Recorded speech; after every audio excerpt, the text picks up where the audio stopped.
In the next part of this conversation, let me go completely the opposite way. And let me make this statement that Muslims or Christians or any other people anywhere else in the world have absolutely nothing to fear from the establishment of a Hindu Rashtra. Now, this is a very controversial statement, and you might say that, hey, you're biased. Well, sure, you could say that I'm biased. But in this conversation, I am factual, and I'm supporting everything I'm saying with facts. Similarly, the statement that I just made, I am going to support it with facts as well, especially with historical precedent. Was India not a Hindu Rashtra when the Syrian Christians first came to India? It is a very well-known fact that Christianity came to Kerala in the 1st century CE. In the very, very early days of Christianity, there were Christians living in Kerala. The reference to these Christians can be found in Indian sources, in Jewish sources, and in the statement of Pathinus, the head of the Alexandrian school, who visited Kerala in the 2nd century CE. He gave plenty of supporting evidence for the existence of a flourishing Christian community. Similarly, the Jews also migrated to India and very early, in 562 BCE. This was before the invention of the two main Abrahamic religions that dominate the world today. One of the oldest Jewish communities was established in Cochin. And after the Second Temple was destroyed in Israel in 70 CE, even more Jews came to India. It's very important to note that India was where they chose to come to. And it wasn't just migrations then. These migrations have continued in the 16th century, in the 17th century.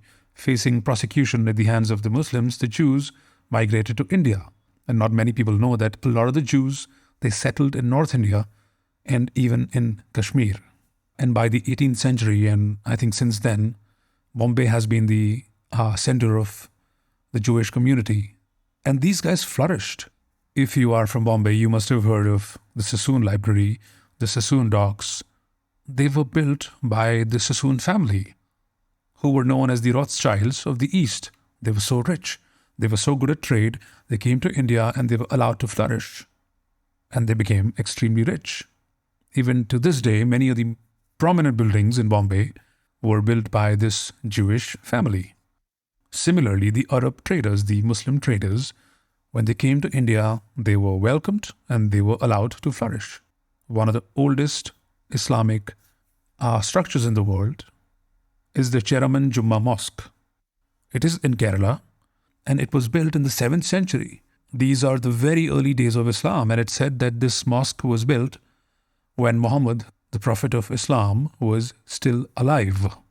And this was built on the orders and probably with funding from the Hindu king of the area. And that is why the mosque is named after him. And this is not where it stops. This is not the only case of Muslim immigration into India. When Muhammad, the Prophet of Islam, died, there was a succession war and things got very bloody. All the prominent players were killing each other. Similarly, the lives of the descendants of Muhammad were in danger. So what did these guys do? They ran away to India. They took shelter in Sindh, where it is said that Raja Dahir gave them shelter. Some historians even say that one of the reasons why the Arabs kept attacking Sindh was because they wanted to get their revenge against those Muslims, against those descendants of Muhammad, the Prophet of Islam, who had fled to India. So all of the examples that I'm giving you, in these times, India was a Hindu Rashtra. It was ruled by Hindu kings and was predominantly Hindu. So when India was a Hindu Rashtra, it gave shelter to the very early Christians, the Jews, and the Muslims.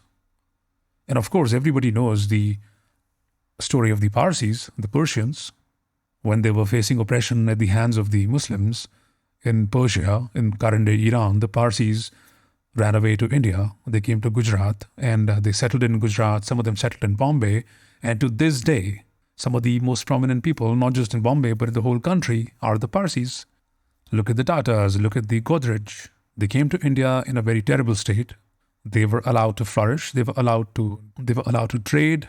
make their money, become super rich, and all in a country which is predominantly Hindu. The Christians, the Jews, the Muslims, and the Parsis.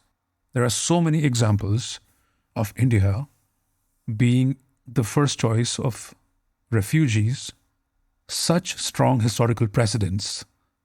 Even if India were to become a Hindu Rashtra in the future, there really would not be any problems for members of other religions.